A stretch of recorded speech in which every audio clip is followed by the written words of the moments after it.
Sitaram, I'm Denyse the founding director of Jayadevi Arts Inc. and the United Pagua Holy Celebration here in South Florida.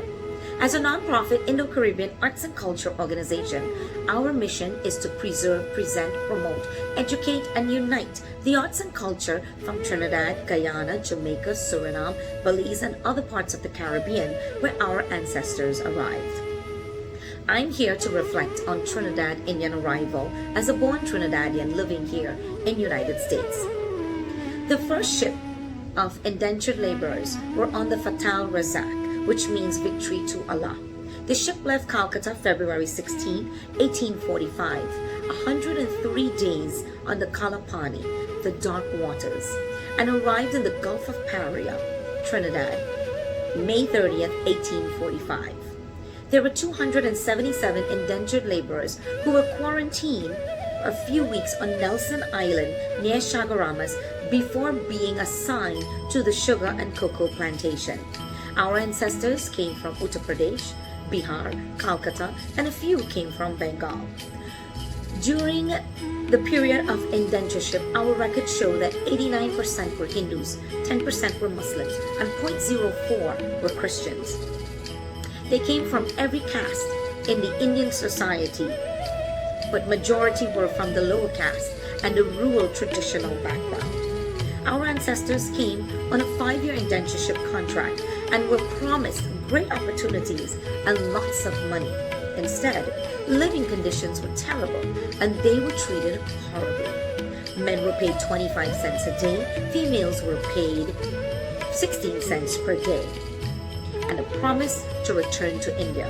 Once their contract term ended, they were granted a freedom certificate and a renewal for another 5 years, and then they will be able to return to India. After the second 5-year contract ended, fewer than 30,000 indentured laborers returned to India, and some were granted land to stay in Trinidad and some chose to stay. There were many ships transporting Indian indentured laborers to Trinidad from 1845 to 1970, when indentureship was abolished. 147,000 Indians came to Trinidad. Our ancestors maintained their folk and classical music and dance. They brought spices, clothing, and food. The Sanatan, Madras, Muslim, and Christian religion were spreading roots and making its debut. In time, temples, mosques, festivals, and businesses were established. The very first Indian arrival celebration in Trinidad was 100 years later, on May 30th, 1945, in Skinapa, San Fernando. We are a generation later, and some of us have migrated to another land just like our ancestors. And like our ancestors, we thrive to preserve what we have acquired. Now it's our life's mission to uphold and preserve our heritage and pass it on to American-born Indo-Caribbean children.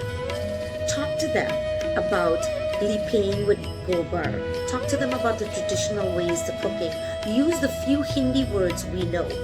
We lost our mother tongue, Hindi and Bhojpuri, but we still know few words. It's important, especially for our American-born new generation. Tell them about pising masala. Tell them about chonke and the dal, making some choka, using a dal goat meat, a lora and a silk. Talk about their grandparents, the great-grandparents, and the good old days. The new generation may not appreciate it now, but when they're older and their kids ask them about their heritage, their ancestors, those conversations will resurface in their head. During this Indian arrival, take a moment, reflect, reminisce, and honor our ancestors.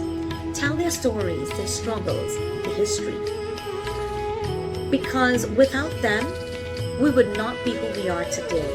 We would not have what we have today.